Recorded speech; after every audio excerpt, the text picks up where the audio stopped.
Hello students, welcome to the English grammar classes of Vikas Tutorials. आज हम noun के बारे में सीखने वाले हैं. Today we are going to learn about nouns. Noun क्या होते हैं? Noun की अगर आप definition देखें तो ये होता है noun is a name of a person, place, animal or thing.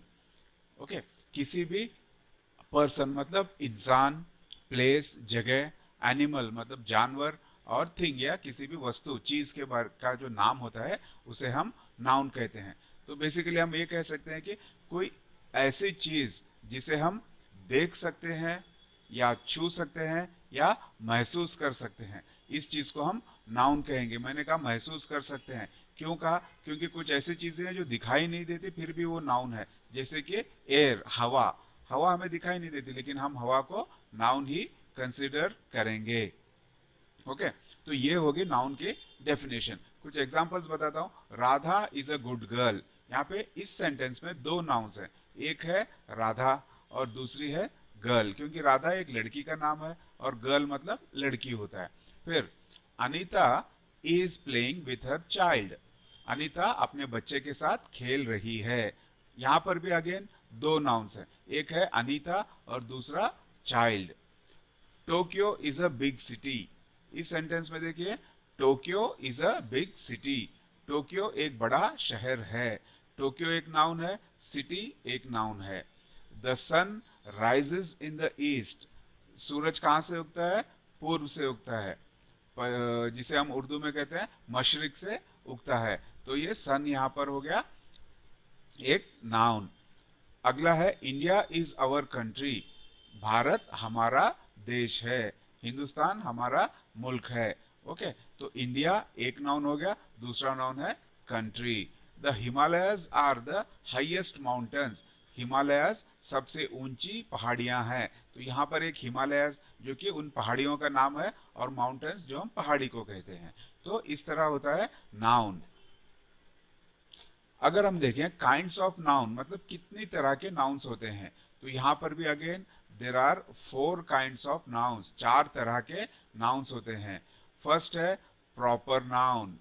Okay पहला है प्रॉपर नाउन. दूसरा है कॉमन नाउन. तीसरा है कलेक्टिव नाउन और चौथा है एब्स्ट्रैक्ट नाउन. ठीक है, ये मेजर चार तरह के नाउन्स होते हैं. आइए अब एक के बाद एक एक एक करके हम सारे नाउन्स के बारे में जानते हैं. फर्स्ट ले लेते हैं प्रॉपर नाउन को. ठीक है, हमारा फर्स्ट है प्रॉपर नाउन. प्रॉपर नाउन में क्या होता है? Proper noun is a name of a particular place, person, thing any और एनिमल. किसी भी एक पर्टिकुलर यानी कि खास खास जगह का नाम, खास व्यक्ति का नाम, खास आदमी का नाम या खास चीज का या खास जानवर का जब नाम आता है तो उसे हम प्रॉपर नाउन कहते हैं. इसे एक और तरीके से हम डिफाइन कर सकते हैं. Proper nouns are the names of particular persons, animals, places और थिंग्स. ओके एक चीज ये हो गई.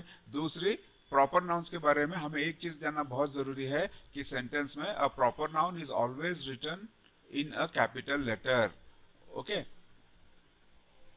इन a capital letter. Proper noun का जब शुरू होता है तो उसका फर्स्ट लेटर जो होता है उसे हम कैपिटल में लिखते हैं. ये चीज मैंने आपको रूल्स ऑफ मेकिंग सेंटेंसेस में भी बताई थी, यहाँ पर भी बता रहा हूँ. ओके नेम्स ऑफ पर्संस मतलब कैसे होंगे? एग्जांपल्स देखिए, जैसे आलिया एक नाम है तो ये प्रॉपर नाउन है क्योंकि आलिया किसी एक खास लड़की का नाम है. समीर एक किसी खास लड़के का नाम हो सकता है. पटेल ये एक तरह का लास्ट नेम होता है जिसे हम आमतौर पे सरनेम भी कहते हैं या फिर लास्ट नेम कहते हैं. ओके पटेल या फिर रोहित, ऐसे नामों को हम बोलते हैं proper nouns. Names of places जगहों के नाम, जैसे इंडिया, दिल्ली, लंदन, जापान, ये सब क्या है? या तो शहर के नाम है या देश के नाम है या फिर गांव के नाम भी हो सकते हैं. ओके ऐसे नामों को हम भी प्रॉपर नाउन ही कहेंगे. नेक्स्ट आता है नेम्स ऑफ एनिमल्स. टाइगर, हम अगर हम खास टाइगर के बारे में बात कर रहे हैं तो टाइगर. अगर गाय के बारे में बात कर रहे हैं तो काउ, डॉग, एलिफेंट, ऐसे चीजें होंगी. फिर थिंग्स, थिंग्स में क्या होगा? जैसे कि टोयोटा. टोयोटा मतलब जो कार होती है टोयोटा की. ओके या फिर नोकिया, नोकिया का मोबाइल होता है. गंगा रिवर, गंगा नदी. और अटलांटिक ओशन, अटलांटिक ओशन मतलब एक महासागर है. जो अटलांटिक महासागर जिसे हम कहते हैं। तो थिंग्स, थिंग्स क्या होंगे आप इतना जान लीजिए, थिंग्स वो होंगे जिनमें कोई जान नहीं होती, जिसके अंदर जीव जान नहीं होती, उसे हम थिंग्स कहेंगे। तो इन सब वस्तुओं को, चीजों को भी हम प्रॉपर नाउन में ही काउंट करेंगे। ओके, नेक्स्ट आता है कॉमन नाउन। ओके, कॉमन का मतलब होता है आम, कॉमन नाउन आम तौर पे।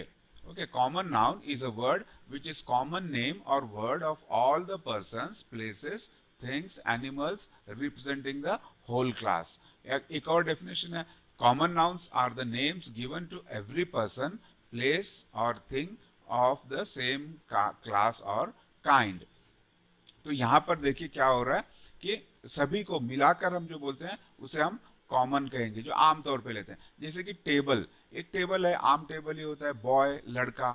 अगर किसी खास लड़के के बारे में बात कर रहे हैं तो वो प्रॉपर नाउन हो जाएगा। लेकिन हम ऐसे आम तौर पे लड़कों के बारे में, गर्ल लड़कियों के बारे में, मैन आदमियों के बारे में, वुमन औरतों के बारे में, कंट्रीज देश, डिस्ट्रिक्ट स्टेट्स, एज कॉन्टिनेंट्स या फिर चेयर्स, ऐसे सब एग्जांपल्स में क्या हो जाएगा, ये कॉमन चीजें हो जाएंगी। तो मैं सेंटेंस बना के बताता हूं आपको कि कॉमन नाउन और प्रॉपर नाउन में क्या डिफरेंस होता है। Harry is a boy. Harry यहाँ पे एक लड़के का नाम है, खास लड़का है, कोई खास लड़का है जिसका नाम है हैरी, तो हैरी हो जाएगा प्रॉपर नाउन। बॉय, सभी लड़कों को हम बॉय कहते हैं। ओके, तो बॉय हो जाएगा common noun. Harish is a good student. Harish जो है एक अच्छा स्टूडेंट है, तो हरीश यहाँ पर हो जाएगा प्रॉपर नाउन, क्योंकि खास किसी हरीश के बारे में हम बात कर रहे हैं, और जो स्टूडेंट है वो कॉमन हो जाएगा। Elephant is a big animal. हम हाथी के बारे में, हाथी एक बड़ा जानवर है, तो एलिफेंट यहाँ पे प्रॉपर नाउन हो जाएगा, एनिमल यहाँ पे कॉमन नाउन हो जाएगा।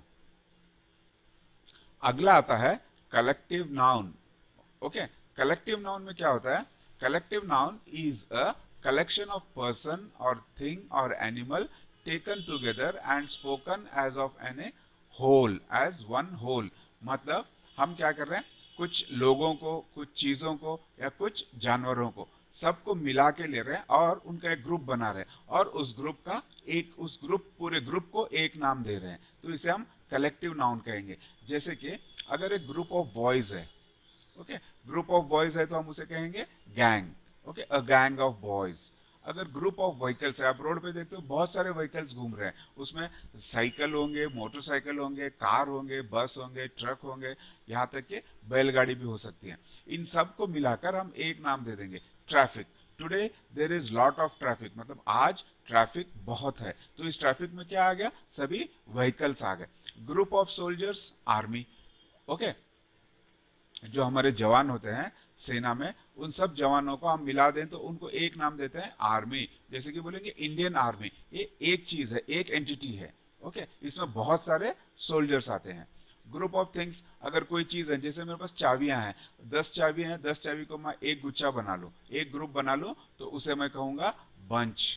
ओके, तो ये बंच हो जाएगा। इसी तरह से अगर बनानास है, मेरे पास एक एक डजन बनाना है और एक ही गुच्छे में है, तो उसे हम क्या कहेंगे, बंच ऑफ बनानास। ओके, फिर इसी तरह से होता है ग्रुप ऑफ शिप्स, इसको हम फ्लीट कहते हैं। शिप्स मतलब जहाज, अगर बहुत सारे जहाज हैं और वो एक ग्रुप में जा रहे हैं, ठीक है, तो वो हो जाएगा अ फ्लीट ऑफ शिप्स। या फिर ऐसे हो सकता है कि मैं एक ओनर हूं और मेरे पास 10 या 12 जहाज हैं, तो मैं बोलूंगा I have a fleet of ships. अगर मेरे पास 100 या 150 ट्रक्स हैं, तो मैं बोलूंगा I have a fleet of trucks. हाँ, तो एक फ्लीट हो जाएगा वो। ग्रुप ऑफ कैटल, जैसे कि गाय हैं, बहुत सारे गाय एक झुंड में जा रहे हैं, तो उस झुंड को हम हर्ड कहेंगे। क्या कहेंगे, हर्ड, HERD, हर्ड। इसी तरह से ग्रुप ऑफ जजेस, जजेस मतलब जो कोर्ट में होते हैं फैसला सुनाने वाले, उनको मुंसिफ कहते हैं उर्दू में। ग्रुप ऑफ जजेस को हम कहेंगे जूरी। अगर बहुत सारे जजेस एक साथ बैठ के कोई फैसला सुना रहे हैं तो वो हो जाएगी एक jury. Group of colours, colours का एक ग्रुप बना ले तो उसको कहते हैं हम बैंड। और ग्रुप ऑफ एटम्स, इसको हम कहेंगे मॉलिक्यूल्स। तो आपको शायद अब पता चल गया है कि कलेक्टिव नाउन क्या होता है। अब लास्ट वाला हमारा बचा एब्स्ट्रैक्ट नाउन। एब्स्ट्रैक्ट नाउन में क्या होता है, abstract noun is usually a name of a quality, action or state considered a part of the object which it belongs to. ठीक है, यहां पर ये होगा कि कोई एक नाउन है, उस नाउन के अंदर कुछ क्वालिटी होगी, कुछ हुनर होगा, या कुछ एक्शन वो कर रहा होगा, या किसी स्टेट में रहेगा। स्टेट मतलब अपना राज्य वाला स्टेट नहीं, कर्नाटका महाराष्ट्र वैसा वाला नहीं, एक हाल जिसे कहते हैं, हालत में या हाल में रहेगा। तो वो हाल को अगर उससे हम निकाल दें तो वो उसके साथ नहीं, वो जो नाउन है वो नाउन नहीं बचेगा। जैसे कि एक एग्जांपल देता हूं, आइस होता है, बर्फ होता है। ओके, बर्फ हमेशा सॉलिड स्टेट में होता है ना, वो हमेशा सॉलिड रहेगा। लेकिन अगर हम बर्फ को पिघला दें तो क्या हो जाएगा, पानी बन जाएगा। पानी किस स्टेट में होता है, वो लिक्विड स्टेट में होता है। तो लिक्विड को और पानी को हम अलग कर सकते हैं नहीं, पानी हमेशा लिक्विड ही रहेगा, तो लिक्विड वाटर बोलेंगे हम उसे। ओके, और अगर हम पानी को बहुत गर्म कर दें तो उसकी भाप निकलेगी, तब वो किस स्टेट में आ जाएगा, गैस गैस के स्टेट में आ जाएगा। इसी तरह से कुछ और एग्जांपल्स बताता हूं मैं आपको। हनी इज स्वीट, शहद जो है वो स्वीट है। अगर हनी में से हम स्वीटनेस निकाल दें, शहद में से अगर हम स्वीटनेस निकाल दें, मिठास निकाल दें, तो क्या वो शहद बचेगा, नहीं बचेगा।